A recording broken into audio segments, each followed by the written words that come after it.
was a tall, humanoid-looking creature, grayish color. Took a few steps towards me and just stared at me. He didn't communicate anything at all. He was just staring, no expression.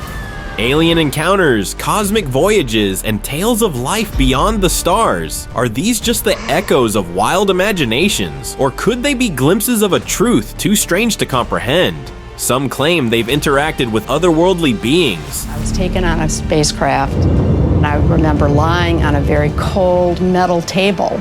I saw these beings. They put a big machine on my head. It was like electrodes in my brain. And their stories defy all logic. Let's find out the truth about these weird claims. Then I began to see these faces, big, long, narrow faces with big black eyes, but they were short.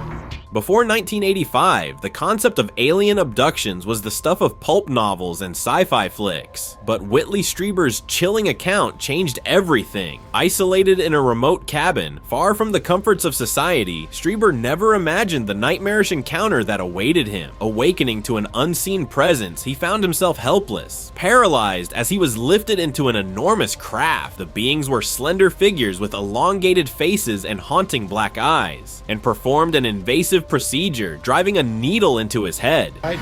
It happened so fast, I didn't get a chance to gather myself. The experience left him shaken to his core, yet the details refused to fade. Through hypnosis, Strieber uncovered deeper layers, visions of his family in peril, apocalyptic futures, and an unsettling connection to these entities. They weren't just visitors, they were communicators, responding to him in ways that defied explanation, whether aliens or something else. It's not sure, but the level of details this guy gave suggested it might be the real deal. What do you think about this? What I saw was so vivid and so unexpected. Lake's Lure.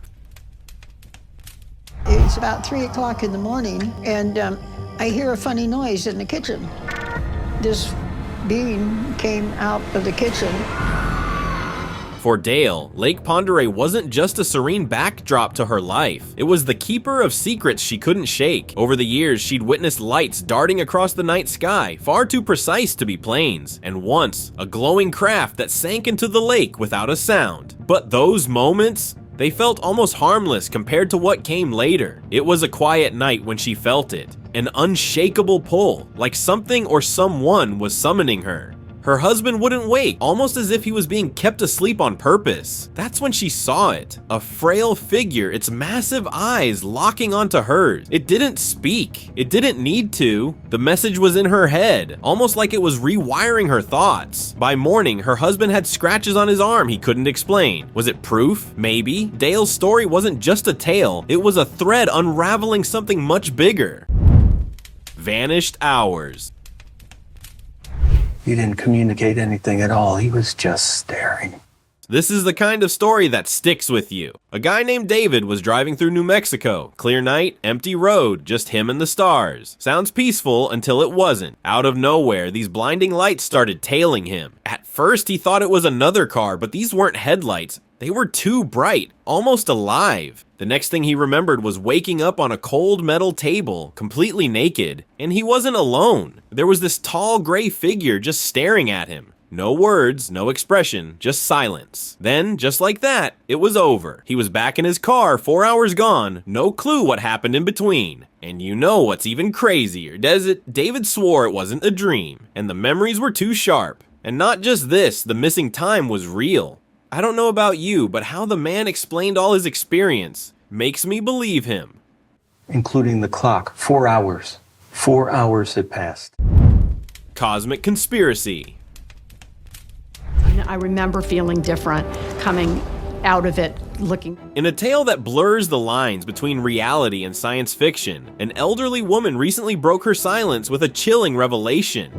I remember lying on a very cold metal table. She claims she was abducted as a child, not just whisked away into the night, but experimented on electrodes attached to her young mind, probing and manipulating as extraterrestrial beings sought to forge a human-alien hybrid. But here's where the story takes an eerie turn. She insists her father was there, standing alongside these otherworldly visitors. Not just a passive witness. This man was no ordinary parent. He was a government insider, a man with connections to high-level operations, and unbelievably, someone who reportedly crossed paths with Albert Einstein himself. Could he have been part of a shadowy pact, a secret program to merge our DNA with something not of this Earth? The truth may be out there, but it's more unsettling than we ever imagined.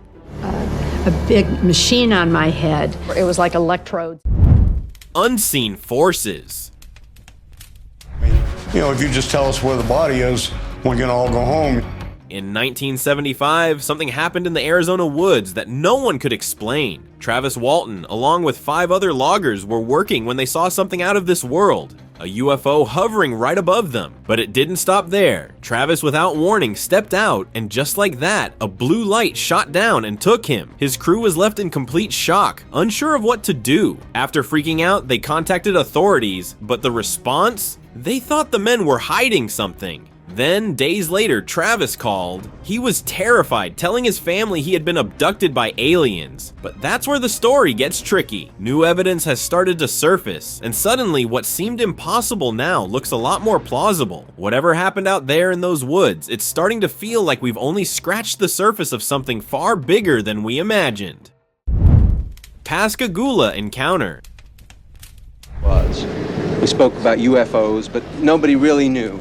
In October 1973, Pascagoula, Mississippi. 2 guys, Charles Hickson and Calvin Parker, were just out fishing, probably thinking it'd be like any other night. But that's when things got weird. They claim a strange craft landed near them, and before they knew it, 3 bizarre creatures were taking them aboard.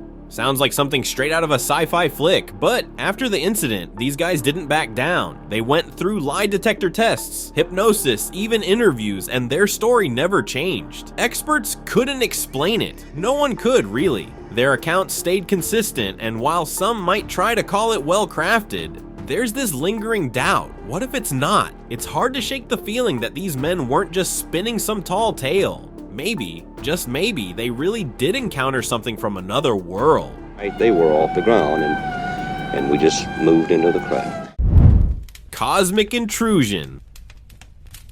I could see the veins in their head, I could see their facial movements, I could see their mouth. Let me tell you about Stan Romanic, and it's the kind of story that'll have you questioning reality itself. Stan wasn't the type to lose sleep over a few strange lights in the sky. But what happened to him? It's way beyond a late-night UFO sighting. He claimed a UFO chased him, and everywhere he went, weird things followed. His watch stopped working, lights flickered like a bad horror movie, and birds slammed right into his car. But it didn't stop there. One night, Stan thought some neighborhood kids were messing around outside. But as he got closer, he realized they weren't kids at all. They were something else. Pale skin, veins pulsing, eyes blinking in a way that didn't feel human. And here's the kicker. They didn't speak. They sent images straight into his head. Visions of disasters, the end of everything. So what was it? Delusion? Or something we're not ready to admit? UFOs every couple weeks. I'd reverse that, it's almost like they're chasing me. Alien contact. 5 years old and meeting an alien. Sounds impossible, until it's not, and that's exactly what Edward Billy Meyer, a farmer from Switzerland, claims. Since he was a child, Meyer says he's been in contact with extraterrestrials, starting with an old alien named Svath, and it doesn't stop there. Over the years, he's reportedly had encounters with others, including a female alien named Asket, and later on Semjase, the granddaughter of Svath. They say he's got photos to back it all up. UFOs, aliens, the works. Some call them imaginations, but if it were, why go through all the trouble? And here's where it gets crazier. Meyer didn't just stop with stories.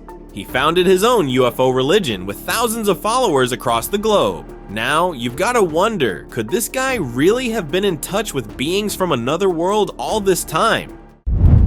Desert secrets.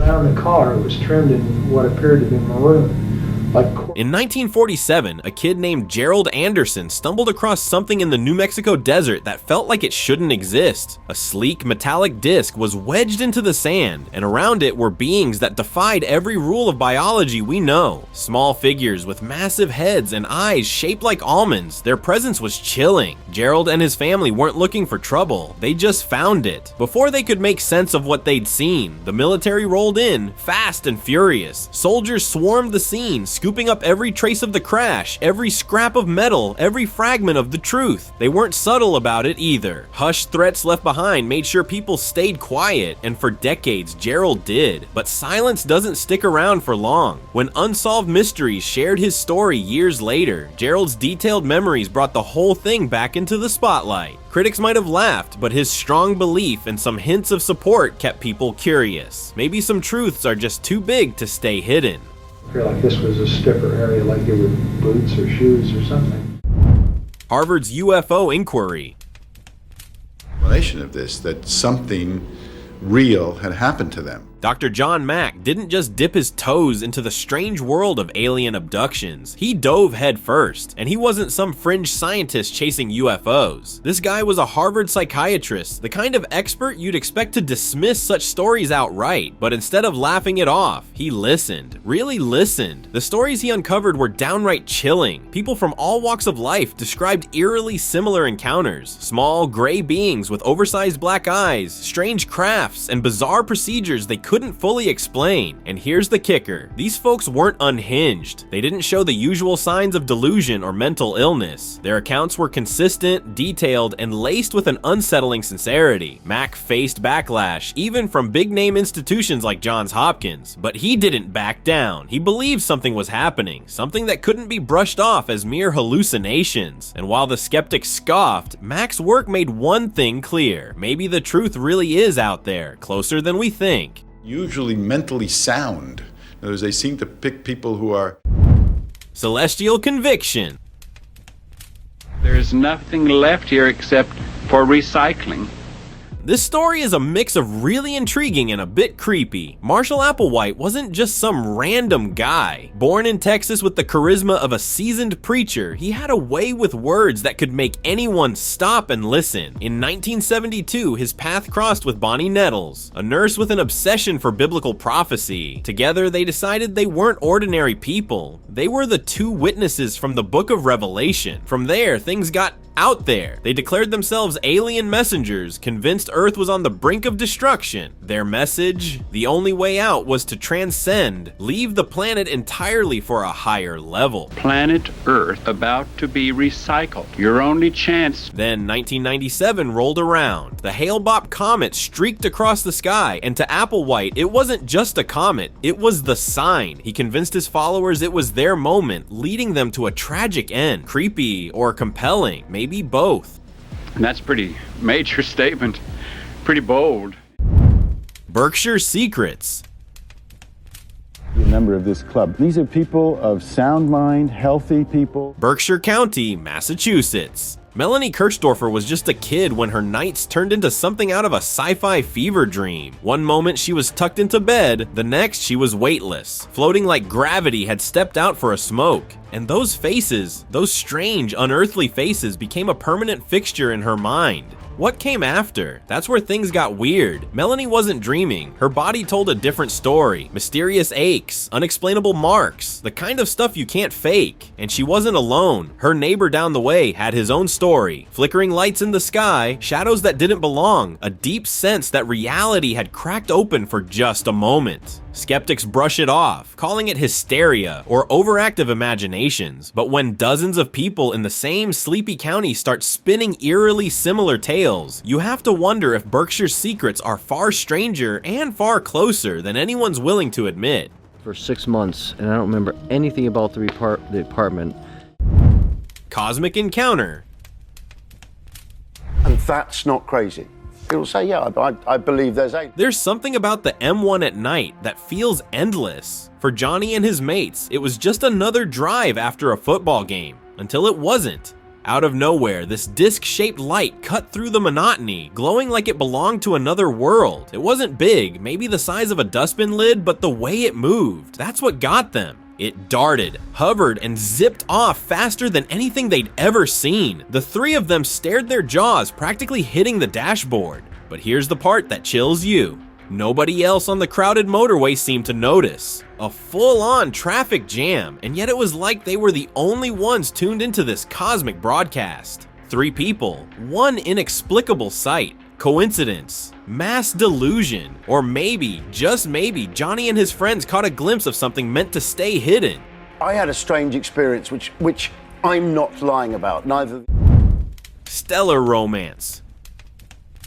Very good looking and very fine. Buckle up for this one. It's the kind of story that feels like it belongs in a sci-fi movie, but Elizabeth Clarer swore it was real. She grew up on a farm near South Africa's Drakensberg Mountains, where glowing UFOs were just part of the scenery. Strange, sure, but nothing could have prepared her for what came next. Elizabeth claimed she fell in love with Akon, not the singer, but an alien from Alpha Centauri. Yeah, you heard me right. She said he took her aboard his spacecraft, and they didn't just cruise through the stars. She claimed Akon's home planet was a utopia, a place so peaceful and advanced it made Earth feel like a bad dream. And here's the wildest part. Elizabeth said she had a son with Akon, a child who stayed behind to grow up among the stars. To some, it was all imagination, but this story is well respected and documented all over the globe, and those who want her story in detail can read her book, Beyond the Light Barrier. Had the most wonderful face. Amy's journey. Just like I don't remember being dropped off, but I was asleep when it happened. Amy Rylance wasn't the type you'd expect to have a close encounter. By all accounts, she was just an ordinary woman living a quiet life, but one night, everything changed. She was in bed, sound asleep, when a blinding light filled the room. According to her friend Petra, who was right there, Amy didn't walk out the door. She floated through the window. A beam of light lifted her into a massive craft that had landed in the yard. The aftermath was straight up eerie. A burned bush, a ripped curtain, like reality itself had been bent. Hours later, Amy turned up 800 kilometers away in another city. No car, no explanation, just her, disoriented and insisting she wasn't dreaming. What makes this story stick is how detailed it gets. Amy had strange marks on her body, almost like surgical traces, but no memory of pain. Coincidence doesn't cover it, and when you dig into her account, it doesn't sound like fiction. Getting kind of DNA samples, and they didn't do anything bad to me. Unseen encounter. The craft began to descend, and he had the feeling they were trying to kidnap him. Ever heard of Betty and Barney Hill? In 1961, this couple from New Hampshire had an experience that would change their lives and the world's view on UFOs forever. One night as they drove home from a trip, they noticed a bright light in the sky. At first, they thought it was just a plane, but then it started following them. Barney, curious and a bit apprehensive, stepped out with his binoculars and saw something that made his blood run cold. A massive, saucer-shaped craft with a large window, and behind it, figures that didn't look quite human. Their car stalled, and they were left facing these beings head-on. Betty described them as having wide-set eyes, small noses, thin mouths, and no hair. They were taken aboard the ship, shown a star map of their home, and told to relax. Later, Betty even passed a lie detector test. Whether you believe her or not, Betty never stopped spotting visitors from the stars. Her story still inspires UFO enthusiasts everywhere. Light in the sky would change direction, came inside. Heavenly Blade. And discovered that it was likely to be made out of meteorite iron. Let's talk about something that'll make you scratch your head. King Tut's dagger, the one that was found with him in his tomb. Turns out it's not made of regular iron. Nope, this blade was crafted from something way more extraordinary, meteorite iron. In 2016, scientists found out that this weapon, which should have been made in the Bronze Age, actually contained 89% iron, 11% nickel, and tiny traces of cobalt. Those are the telltale signs of meteorite material, something that wasn't even available to the Egyptians at the time. But here's where it gets wild. The dagger is completely smooth, no hammer marks, and no signs of regular metalworking. It's sharp, seamless, and perfect, almost like it was created by something or someone not of this world. Back in ancient Egypt, meteorites were considered heavenly gifts, sent from the gods themselves. Could this dagger be one of those gifts? Maybe not from gods, but from somewhere far beyond. Was sent to them in the form of meteoric iron. Starseed. Who've been sent down from space in order to help humankind. This story will make you question everything you know about yourself and the world around you. Kelly Tyler, a woman who doesn't just claim to be different, says she's a starseed. Forget UFOs and abduction. Kelly believes her soul isn't from Earth. At age 8, she had a soul exchange, swapping her human soul for one from the distant star system of Arcturus. And get this, since that moment, her life flipped. What started as a sickly, shy child grew into a hyper-intelligent adult with one mission: to help humanity raise its collective vibration. We're here to really help humans. But here's the twist. Kelly's not out to convince anyone. She's quietly helping people reconnect with nature, animals, and each other, shifting their consciousness without the flash of a UFO. What if the transformation this world needs isn't out there in the stars, but in us, within ourselves? Something tells me she's onto something big. I developed a relationship or have contact with this being from the Alien origins. Back in December 1973, a French journalist named Claude Raëlian, who later went by Raël, had an encounter that would change his life and the world's view on aliens forever. He claimed to have been approached by beings from a UFO near a volcano in France. These beings, Raël said, were 25,000 years ahead of us in technology, and they dropped a bombshell. Humans and life on Earth were created in their labs. These beings, whom he called the Elohim, revealed that they planned to return, but only if Earth had an embassy ready for them. Raël went on to spread their message, even claiming that he'd traveled to their planet and met historical figures like Jesus, Buddha, and Moses, who, according to him, had been resurrected through cloning. Despite plenty of skepticism, Raël kept pushing his UFO religion, the Raëlian movement, trying to get the world ready for their return. You start to wonder though, what if he's not the only one with a message? Reptilian rituals.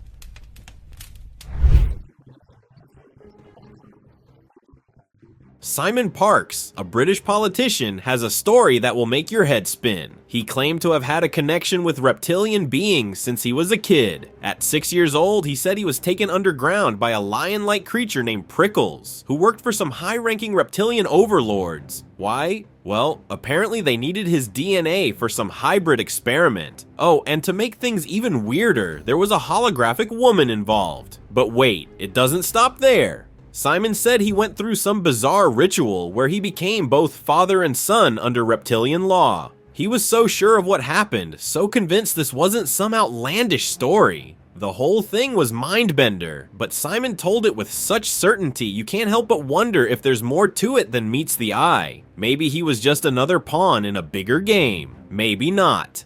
And passed on to another creature, and as we approach, we're underground, Valiant encountered. It's the existence of spacecraft as well as Dr. Frank Strange's wasn't your average man of science. He claimed that his work brought him face to face with someone out of this world. A Venutian being named Valiant Thor, who he said looked eerily human, but with an aura that felt otherworldly. Their first meeting wasn't random. Stranges believed Thor had come to Earth with a mission to guide humanity onto a better path before it was too late. He didn't keep quiet about it either. Stranges wrote Stranger at the Pentagon, a book that became the backbone of his message. Aliens weren't just watching, they were here, mingling, influencing. Stranges said Thor even worked with top US officials, though of course no one in power ever confirmed it. People laughed off his story and called it a science fiction fantasy. But Stranges, he stood by every word, insisting he'd seen the truth. And I'm going to go into that quite thoroughly in just a few moments. Haunted awakening. Waking up and finding them standing next to your bed and being terrified. Sue never thought her life would spiral into something out of a sci-fi thriller, yet here we are. It started when she was 19, a strange blue light piercing through her slumber, filling her with fear so primal it left her breathless. And then there were them, always the gray beings. They crept into her dreams and her waking moments, leaving behind an unease she couldn't shake. Her only solace was painting, pouring those haunting visions onto canvas as if trapping them in her art would keep them at bay. But in 1990, the nightmare escalated. One quiet night, Sue's home was drenched in that same unearthly blue light. Her dog howled, a panicked blur of fur, while her sons, Danny and Jake, stood frozen, their wide eyes saying what their mouths couldn't. Paralyzed, powerless, and terrified, Sue felt a presence, a force she couldn't explain but couldn't deny. Sometimes, the line between fear and reality isn't as clear as we'd like it to be. Messing with me my whole life. Don't mess with my kids. Cosmic secrets.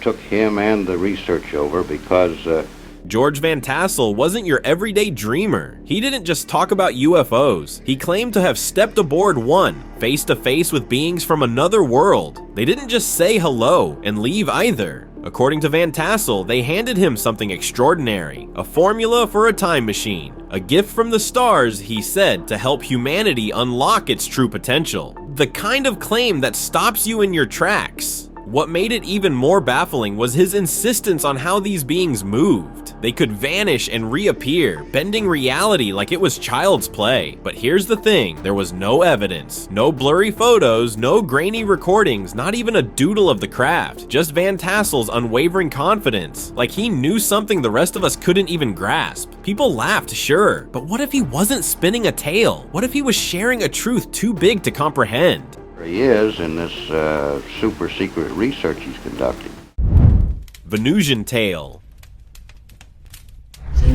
For the benefit and the health of human beings on Earth. Omnek Onek didn't just share a story, she dropped a cosmic revelation. She claimed to be a 439-year-old spiritual guide from Venus, arriving here on Earth in 1955. But she didn't come from the Venus we see through telescopes. No, her Venus existed on a higher astral plane, a realm of pure energy and harmony that, according to her, we couldn't possibly understand. Life there, peaceful, rooted in love and spiritual laws, a sharp contrast to the chaos of Earth. She said she swapped lives with a human child, Sheila Gibson, after a tragic accident in Tennessee. From there, she blended in, carrying out her mission to awaken humanity's spiritual potential. Her stories of interdimensional travel and Venutian culture were the kind you'd never forget. Some called it fantasy, but the way she spoke, so calm, so sure, made you wonder, maybe, just maybe, her otherworldly message was exactly what we needed to hear.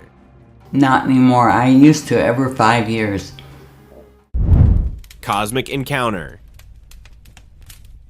And I think that what the interest of that particular... In 1973, an 18-year-old guy found himself face to face with something out of this world on a quiet North Carolina mountain. At first, he thought it was just a deer, until it stood upright. This being no taller than 5 feet walked over to him with an almost calm presence. Then it reached out and touched his shoulder. That moment wasn't just something he felt. It left a visible impression, like proof he wasn't just imagining things. He described an electromagnetic field surrounding the being, making his hair stand on end. But here's the twist, it wasn't scary, it was beautiful. That's how he tells it anyway. According to him, these weren't just some random space tourists. These beings had an advanced understanding of the universe, so far beyond ours, it's almost laughable. Their travel wasn't about speed or fuel, it was about consciousness itself. They were bending reality, using thought energy to move between star systems. And honestly, if you think that sounds impossible, maybe our understanding of impossible is outdated.